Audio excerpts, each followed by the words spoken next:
What's going on, YouTube? It's Sensei, a place to be chilling with your homie, Mr. A&D. Coming back to you guys with a wrestling pay-per-view. It has been a while, and joining me is my homie and my partner, not Deion Sanders, Prime Time. What's up? It's me, P-R-I-M-E. Yep, so we are back. It's been a long time since we reviewed any wrestling or did any pay-per-views. I missed NXT TakeOver in Your House, and for those who have not seen my live stream that I just did yesterday, by the time y'all listen to this video, I had lost my mother. She passed away a couple weeks ago, and like I said, she's been sicking for about a whole month. So from the end of April to now, just be recently getting back into things, I was completely out the zone. There was nothing going on. I wasn't doing any kind of YouTubing or anything like that. So now I decided to finally get back into the game, and I said, well, it's Hell in a Cell tonight, so obviously we didn't do no predictions, we didn't do a podcast, stuff like that, which I do plan on bringing back the podcast this coming up weekend, so you can look forward to that. But so we had no prediction or anything up for anything. Like I said, it's been really just been a mess, but I'm trying to get back into the thing now. So why not get back into it with Hell in a Cell at WWE? And I do plan on, by Money in the Bank, going back to the live streams of the pay-per-views and stuff like we've been doing, but right now I'm just doing the audio stuff. So Hell in a Cell was tonight, Prime. 2021 is usually in October, but now we have it in June. So how overall, because we know we can trash WWE, but just seriously, overall, how was the show to you? Horrible. You said horrible? It's horrible. I'm not going to call it quite horrible. It wasn't great, but nah, it was horrible. Name one good match. I thought Rollins and Cesaro was good. I thought Owens and Zayn was a good match. Those are good matches. Bianca and Bayley was good. A lot of the problems with these matches were finishes. Especially Rhea and Charlotte was a decent match, but the finish was suck. Definitely ruined the match sometimes. The finish was the match. Bobby and Drew wasn't the best Hell in a Cell I've ever seen. It was a hoss fight, but for what they did in there, I thought it was better than Mark Henry and Randy Orton. I don't think they even needed it. Well, I mean, honestly, I think Reigns and Mysterio should have been on the pay-per-view, but they had it on SmackDown. But we'll probably talk about that on the podcast. But yeah, those matches were fine. The finishes of some of the matches was just like, y'all really take it out. The worst match and the worst segment was just kind of like the last pay-per-view. I forgot which one it was. WrestleMania Backlash is the whole Alexa Bliss, Shayna Baszler shit. That's terrible. I'm over it. I'm done. I am done with the whole Alexa Bliss being the Fiend now. I don't like I don't mind dumb shit in my wrestling, but that dumb shit don't work for me. Look, this is coming from the same guy who's seen Kane strike down lightning, say from the ring to the stage, okay? This the same guy that enjoyed Milk-O-Mania, you know what I'm saying? This the same guy. In wrestling, you're going to get dumb shit, Papa Shan gonna make the Ultimate Warrior throw up split piece suit. You're going to get your dumb shit in wrestling, but that right there, it ain't working for me. So we might as well just get right over to the slew of things, and that is first off, we go to the pre-show, which is Natalya takes on takes on Mandy Rose. Natalya wins by submission. I didn't see the pre-show. This makes no sense, by the way. Okay, explain to me. Because why are your tag team champions and the only people that they're feuding with are having a one-on-one match at a pay-per-view on pre-show? I don't get that zero either. Sense. I don't know why they didn't put the titles on the line. But I could, whatever.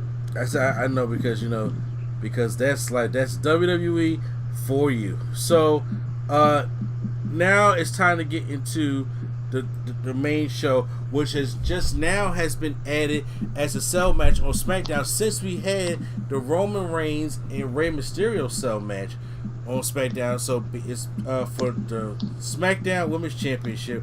We get Bianca Belair taking on Bayley in Bianca's first Hell in a Cell matchup. Now, do I mind this being a Hell in a Cell matchup? No, I don't. I do. Huh? I do. Look, here's the thing. I don't mind it being a cell match, but it needed to have a better start. Like, she just started feuding with Bayley. Like, the heat that her and Bayley have does not warrant a Hell in a Cell match. Exactly. That's why I didn't want, like... That's what I'm saying. If it had a better story and they had more heat, then I wouldn't mind the competitors in the match. Not even that. It's just like... because the pay-per-view is coming up, they try to like shoehorn everything into the match. I'm like, this could be a regular match. Like, a lot of these matches could be regular matches because they don't even, you know, they don't even need the sell for no reason. It's just like they just wanted just to say that they do it every year, which I think they need to take this pay-per-view away. Yeah, look, I have told you when it comes to Hell in a Cell, TLC, sometimes even Money in the Bank, or any of these kind of gimmick show matches, they need to abolish these pay-per-views immediately. Because me personally, if Sasha had came back and she wanted a rematch with Bianca, I can see their rivalry, you know, being in Hell in a Cell. But Bayley just came out, just started, and they got Hell in a Cell match. So like I say, if they had a better story, if they had more heat, then this will, I don't mind the competitors being in there. But now we have a Hell in a Cell match with these two, which is like, this is going to probably end the rivalry that never even really got started. So in the beginning, there was like some Bayley's trying to like swing chairs and Bianca's ducking it. They're trying to use her hair in a standoffish kind of way. It was kind of like what's going on here. Bayley does a call back to her last year's cell match. She was trying to tape the candlesticks together, didn't work. Well, now she got the reinforced candlesticks, and Michael Cole's making a comment about how they are better now than they were last year. And I like how Bayley looks at Cole. She's like, "Shut up, Cole." I thought that was funny. There's some more action going on inside the ring. There was a show moment where Bayley was having trouble getting up the steel steps, but Bianca just picks him up very easily, showing off her strength, and launches it into the cell wall, missing Bayley and stuff like that. I wish you would have John Cena did. You mean like broke the cage? No, you know how John Cena, when he pick up the stairs, just throw him at the opponent. I wish you would have did that. Yeah. I mean, she could. Come on, Bayley can take that. I mean, I think she, like I said, Bayley can take a lot of stuff, and it would have been a great way to like showcase Bianca Belair's strength. You know, I mean, even though just her launching it opposed to Bayley, you know, not being able to really pick it up and stuff like that. So they used Bianca's hair a lot in this match. I was like, oh my god, we are over. I never thought you could overuse the hair gimmick, but I was like, well, WWE will find a way to overuse the hair gimmick. Bayley takes out a ladder, which she brings inside the ring, and then of course she tries to back Bianca to the corner, but Bianca shows off the strength and then pushes it away, and then Bayley tries to injure her arm in there and gives her what is that? I don't know what Bayley's finishing move is called. The Rose Plant. The Rose Plant. Okay, yeah. And she gives her the Rose Plant while she's in between the ladder, and she kind of hurts her own knee with it. But then Bianca kicks out, and then Bianca using the ladder hits Bayley with it, and then goes and hits like the KOD on top of the open ladder. Well, first of all, before she does that, she puts the ladder on Bayley. I thought she was gonna do a 450, but Bayley moves, and then she runs and gives her a senton while Bayley's on the ladder, and then gives her KOD on the ladder and beats Bayley. So even though it didn't have the heat, even though they had a rivalry, Bianca Belair wins the matchup, and I thought it was a solid Hell in a Cell match. It ain't the best women's Hell in a Cell match I don't like that though. That's not good enough. What you mean? Just a solid. That's not good enough to me, because that's just saying you're just having it just to have it, and that's because it's okay. We're gonna keep doing it every year because they having solid matches. I mean, I agree with you. The Hell in a Cell concept should be used to end rivalries. I'm not giving this match a pass, like, because regular match is a great match, because when you think about it, they didn't even use the cage at all. So it's like, you're not really. They really did. The match stipulation is useless. So, like, you know, if it was just a hardcore match, you would let the match. It would be fantastic. But when you put that aura around the match, it just decreases it, especially if they don't use it. Gotcha. I do have problems with people who do not capitalize using the cage. I can agree with you wholeheartedly on that one. Next, and I know people can be like, "Oh, they were saving all the sell spots for later," but you know, so even if you're saving the sell spots for later, that already shows why you shouldn't have two of these kind of matches on the same card. Yes. You said what?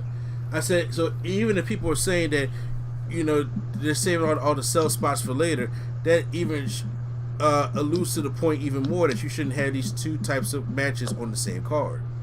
Yeah. You know, because you don't want certain people to steal your spots, but I'm like, it should be a one and done thing. It should be a one and done thing. And now we end up seeing, how many Hell in a Cell matches have we seen this year? You know what I'm saying? So already, you see like 4 the same weekend. Yeah. So, next match, we got Seth Rollins taking on Cesaro for the rematch. Cesaro's coming out, Seth Rollins attacks it from behind, and they start fighting early before they get in the ring. Ref rings the bell, and then they go in there and they have a good good matchup. Cesaro and Seth Rollins have good chemistry with each other. Cesaro starts stomping down Seth Rollins, takes his glove off, stuffs it in his mouth, and then, you know, beats him down a little bit more. Seth Rollins comes back, let's say, with the advantage, tries to hit a Falcon Arrow on the ground, but it doesn't work. Then Cesaro,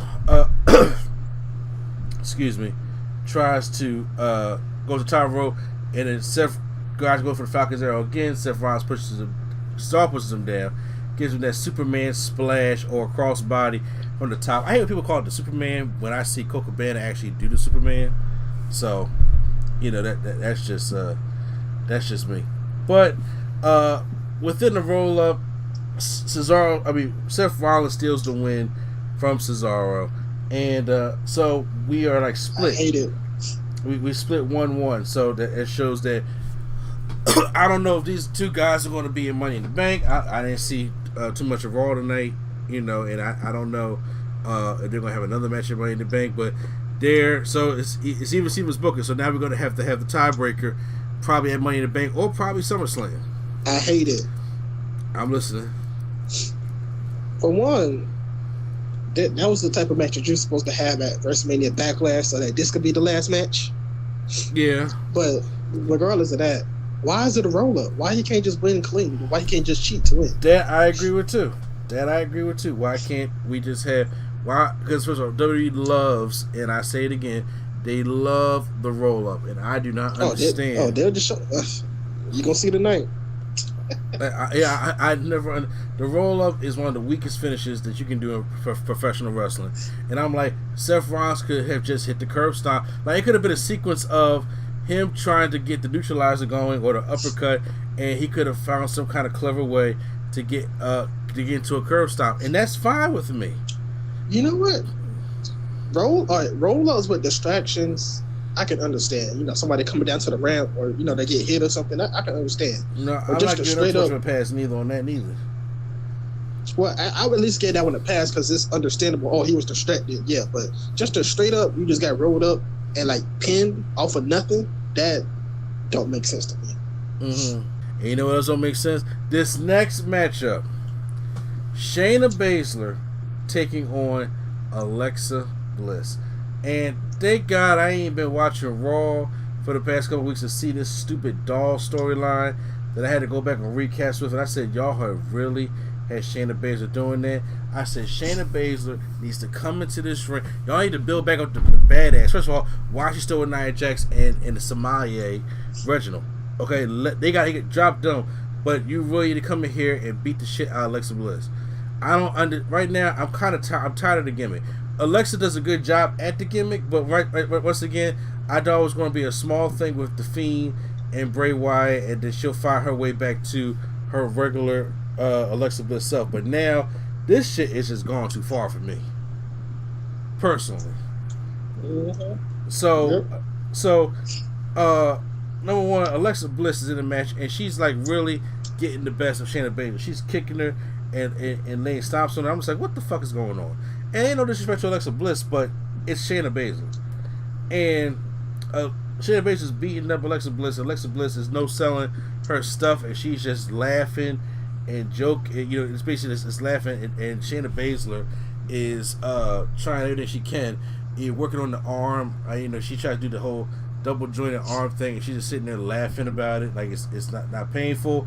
Then she starts tries to hypnotize Shayna Baszler, which she does to let her go of the hold.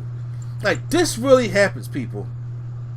And then also Alexa Bliss gets like a heap of fire, and she just started attacking Shayna Baszler, and I was like, this is painful to watch.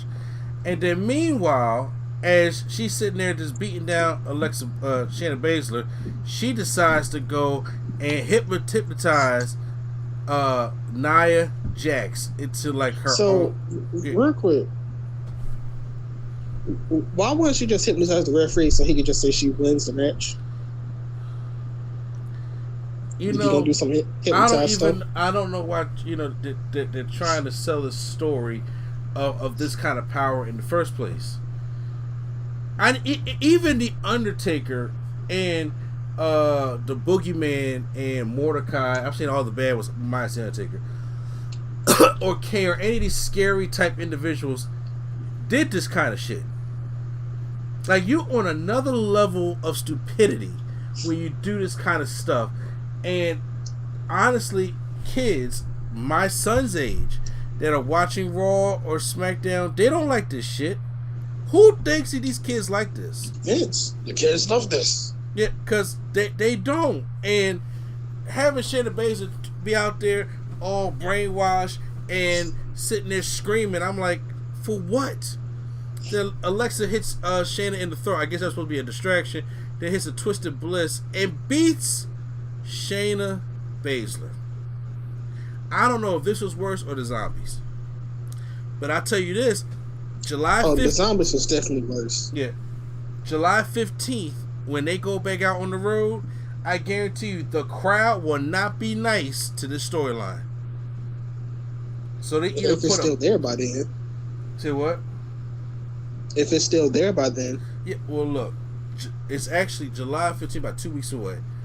2 or 3 weeks away. So you either put a bullet in this storyline, or put a bullet in the head of the storyline, or the fans are going to come back and they are not going to be kind to the storyline because it sucks, and we don't know where the Fiend is at. We don't know what the whole thing was with the Fiend.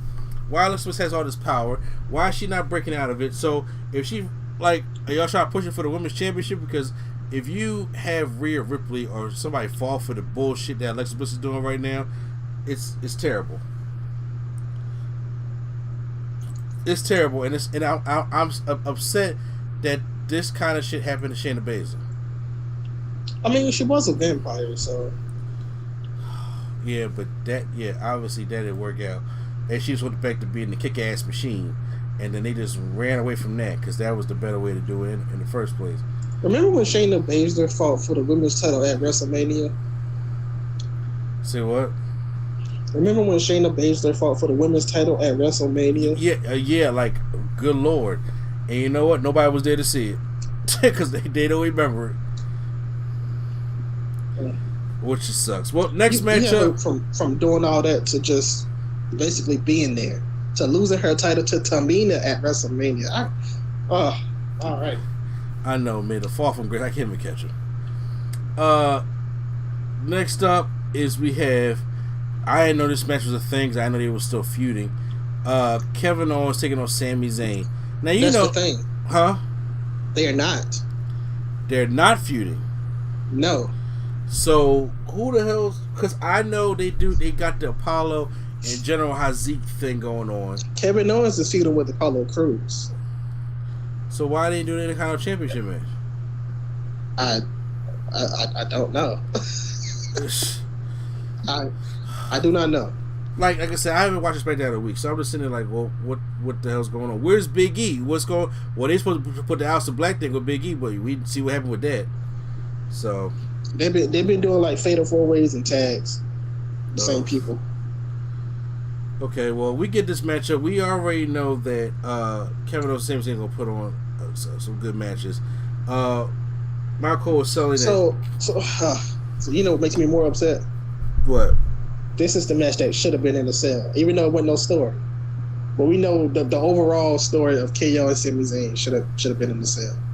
That would have been a dope match. Exactly. But no, but we're not going to give that. And so Kevin Owens hurts his arm in the match. He's been holding on the arm. Obviously, you know how Kevin Owens and Sami Zayn match are going to do. They're going to go out there and give it their all, as they always do.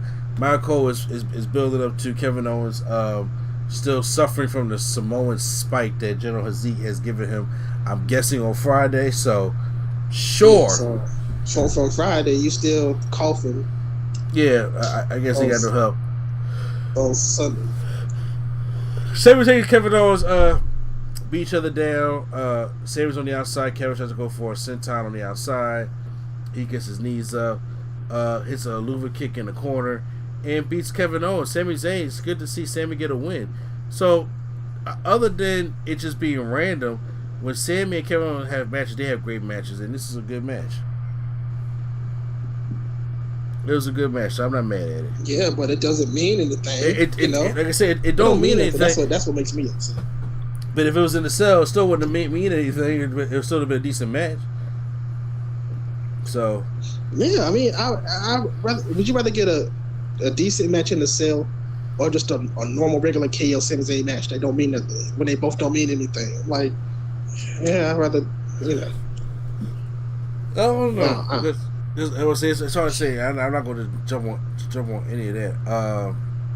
We get highlights obviously from the Roman Reigns versus Rey Mysterio cell matchup. But next we're going for the WWE Raw Women's Championship. Rhea Ripley taking on Charlotte Flair, coming out in her Maleficent outfit. Looks very sexy.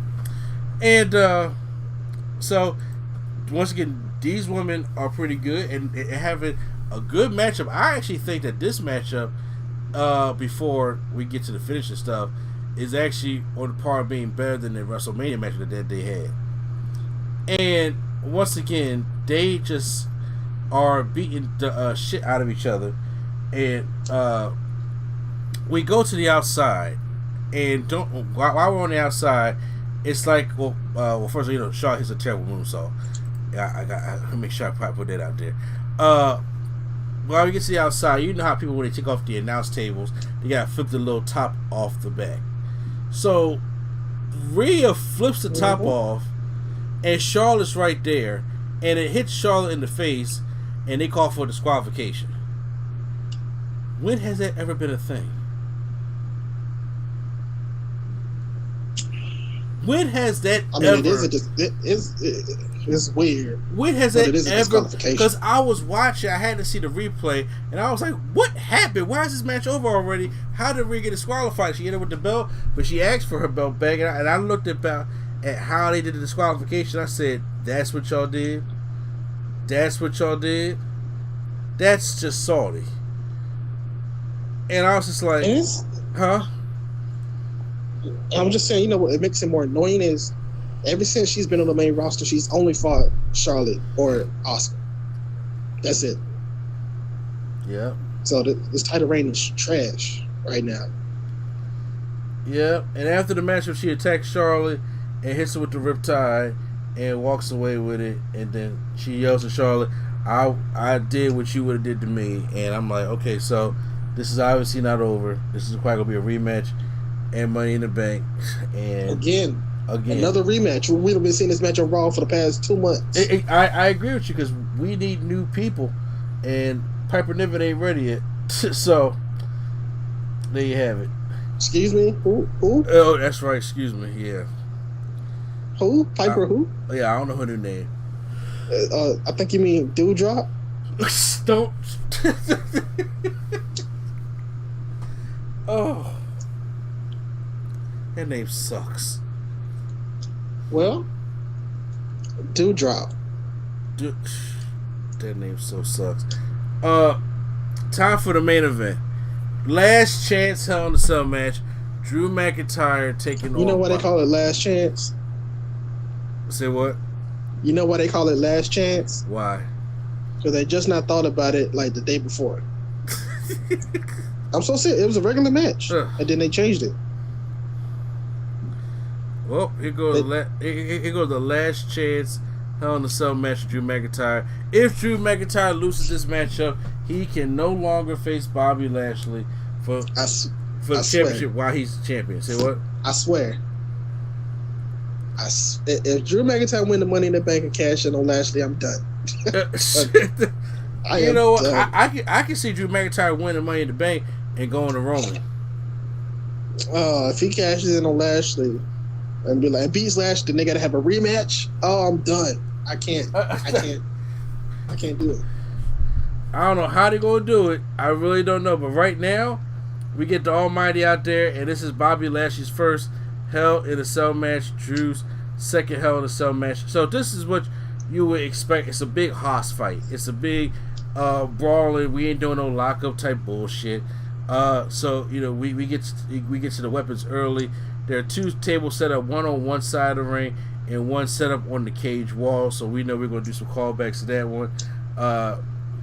Drew McIntyre is hitting Bobby with the steel steps, and he's being very aggressive onto Bobby Lashley. Like he's actually owning the match as of right now. Goes and hits the white noise on Bobby Lashley on the steel steps, which looked like it sucked. And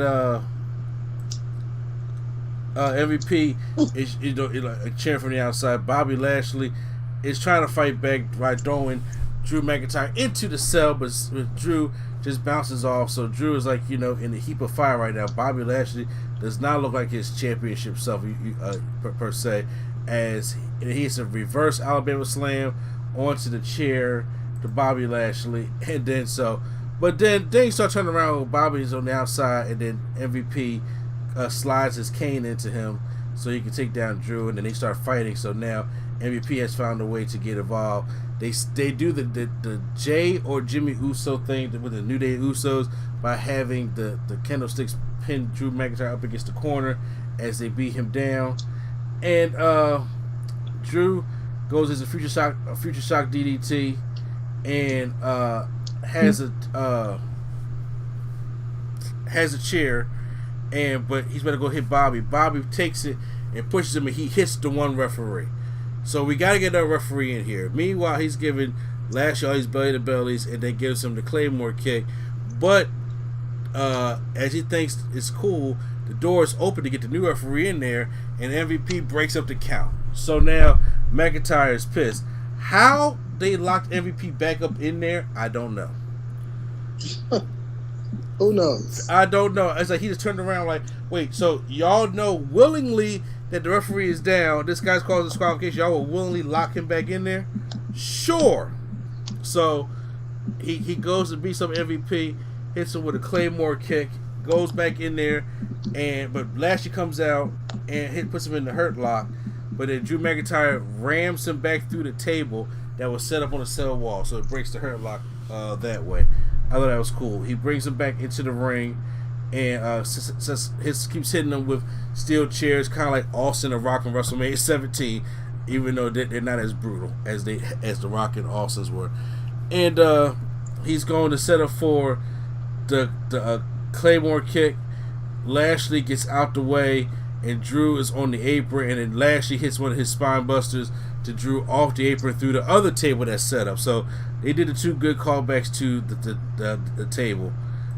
Lashley brings up McIntyre in the ring, tries to go for a spear, but Drew hits another Future Shock DDT, and then as he's going for another Claymore, MVP grabs his ankle, and Bobby Lashley gets the roll up. And this is why I agree with you, because I thought for a Bobby Lashley match, and especially Bobby Lashley and Drew McIntyre, since we've seen this over and over again, and over and over again, with the Hell in a Cell element to it, and for what they did, I thought it was an okay match.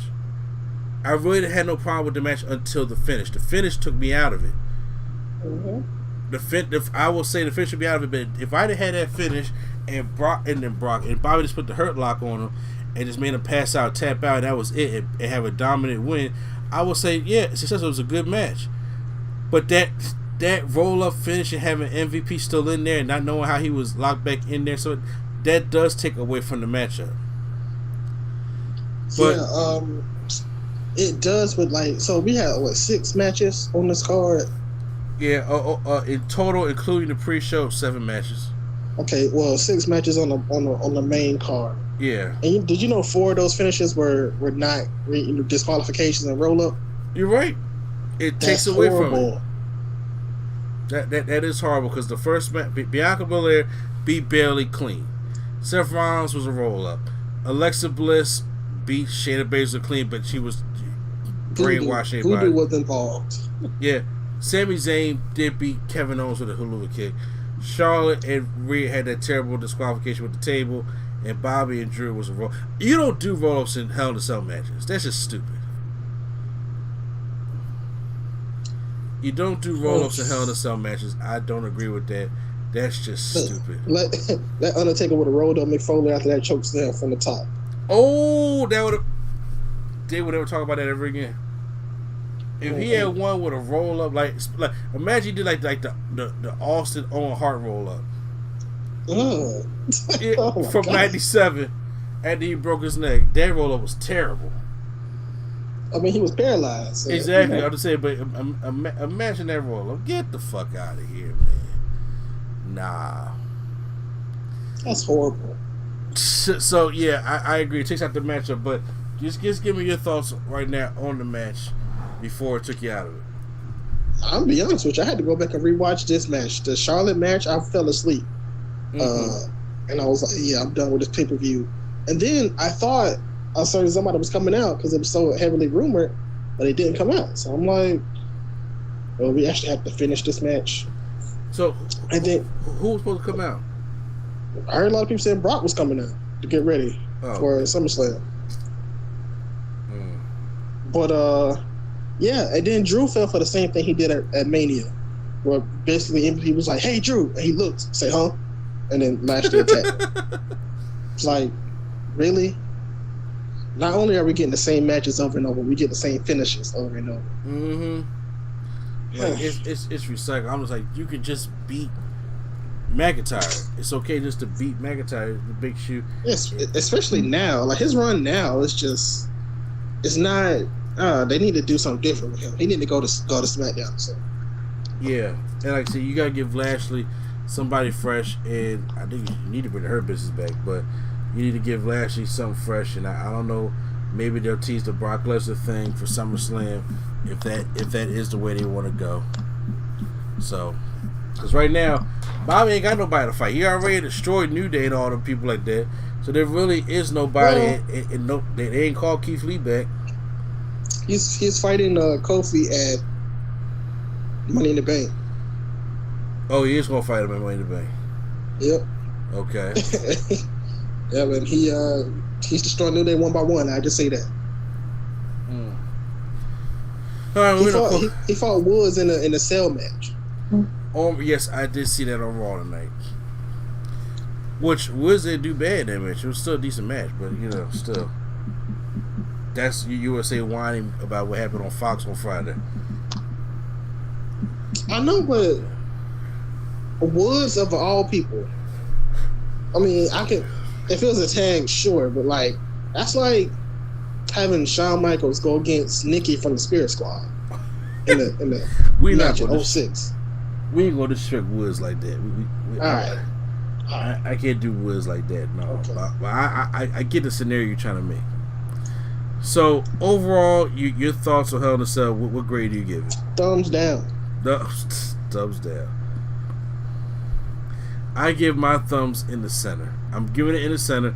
I'm not going to go all the way thumbs down, but I'm damn sure not going to go thumbs up because it's teetering more to the down. It really is. I'm saying a lot of days happen because of the finish, but I also got to grade the match as the match. So, I didn't mind Bianca and Bayley, but there was no heat to it. Seth and Cesaro was good to the finish. Kevin and Sammy was good. I hated Shayna Baszler was the worst thing on there. Shayna Baszler and Next was the worst thing on there. And the main event was fine, but the roll up sucked. So yeah, I can't continue to be like this pay-per-view was fine and it was trash and then be like, oh well, it was good for WWE. No, this match is I can't. It's unwatchable.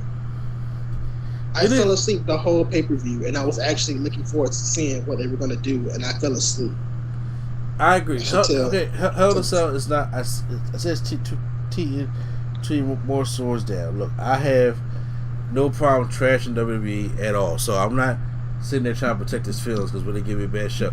And once again, there could be a slight, not much, but there could be a slight bias because, like I said, I haven't watched wrestling in a month. You know what I'm saying? I haven't watched any, so it felt good to actually just get back and just, to watch something and do a review about it. So, but you guys should tell us how you guys feel about Hell in a Cell in the comments down below. Hit the like button if you guys enjoyed our review, and make sure you hit the subscribe button for more wrestling content coming your way right here on NC Studios. So once again, it's an NCN place to be. Jones Mr. D, and not Deion Sanders for prime time. All right, y'all. All right, and the Nerd Coalition is out.